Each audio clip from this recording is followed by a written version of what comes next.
Let's go.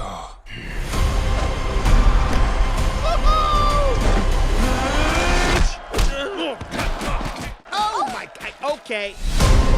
Welcome back, it's Rich, and in this episode, Rich reviews the Super Mario Bros. Movie. Let's go.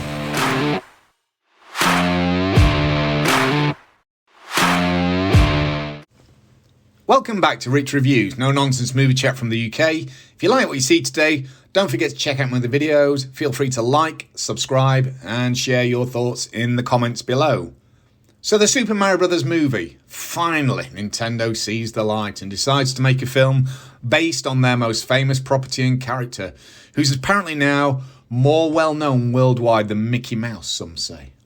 But regardless, it's about time, and following the huge success of the recent Sonic films, Nintendo probably thought we can do this too. The film stars our plumbing brothers who, after a bundled plumbing job, managed to get sucked into a warp pipe and separated.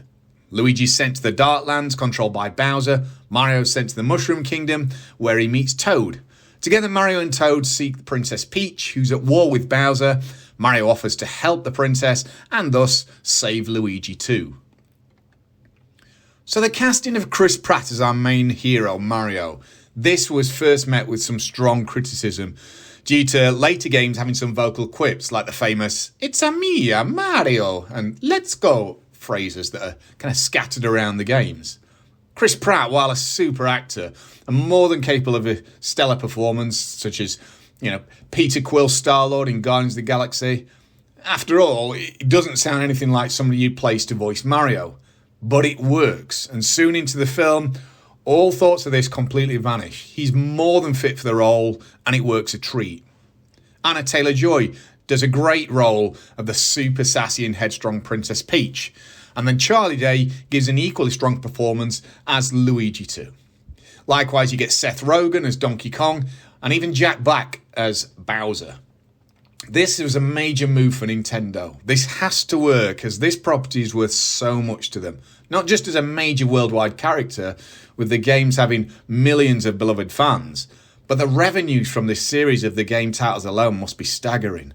Most of the Mario titles appear in the top 20, top 10s and top 5 best games of all time lists frequently, with classics such as the original Super Mario Bros. On NES, Super Mario World on Super Nintendo, and then recently, Super Mario Odyssey even on the Switch. They're all 10 out of 10 games, and they are consistently reviewed extremely high. They have collectively sold millions and millions of copies of these.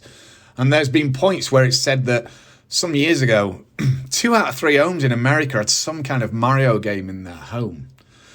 Nintendo have years of reference material then to draw from, and it would be so easy to get this wrong, but luckily it did really work.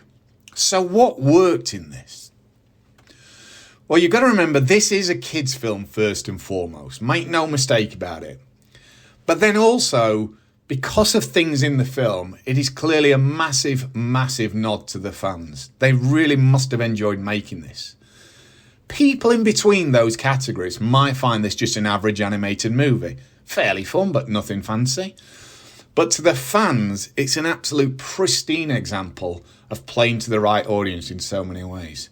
I was absolutely mesmerised by so many nods to the games as I grew up, with the original NES version right through to the latest Odyssey game that for the Switch, and every title in between that. Even seeing the trailers for this for the first time, I was amazed at seeing Mario in such crisp, vibrant presentation. Even noticing his stitching and denim textures on his famous dungarees. Again, most casual people would not understand why this looks so good. As this is animated, and with the recent games looking so fantastic, it almost makes you look at this as if it were a new game.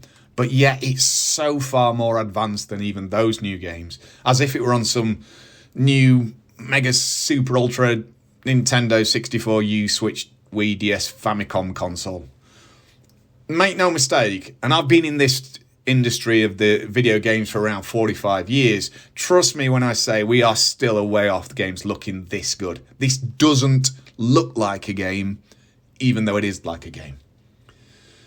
This extra level of detail, this movie detail and effort just blew me away. Again, these details and feelings will only hit long-time gamers in such a way, but man, they hit me. And trust me, there are a lot of gamers my age worldwide. Regardless of how nostalgic fans will see it, it is one of the best animated looking movies to date. Throughout, there are obviously tons of references to past games and subtle moments constantly, along with other standout moments such as the Mario Kart sequence, bits with Donkey Kong, Bowser, Power Stars, and musical cues scattered throughout. For kids, it will be an absolute joy to watch, even if their experience with the games is minimal. It's a simple and easygoing story of rescue the princess, fight the bad guy, and save the day. But for gamers in their late 30s, 40s, 50s, it's a film their partners will just not understand what's making them smile so much. So what didn't work in this? And this is tricky for me because I am a big Mario fan. Well, in fairness, and looking at this objectively, the story is very thin. It's fine for kids. They're obviously aiming at some older gamer generations too, and it's full on light humour though, and wafer thin plots all the way.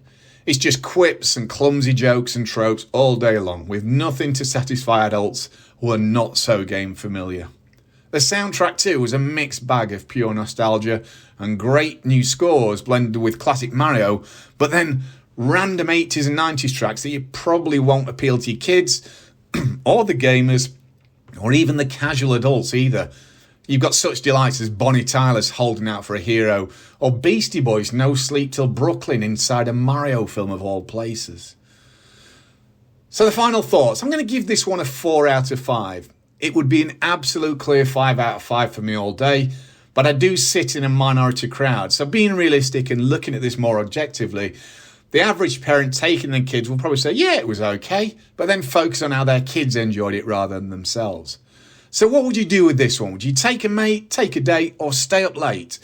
I wouldn't take any probably. I'd probably watch this on your own if you're a gamer, or take the kids if you're a parent. It's not really something for anyone else. It's a kids' film, or you're into the games and that's really the only reason you're doing it. So have you seen the Super Mario Brothers? And if you have, leave a comment below. And until next time, keep smiling, peeps.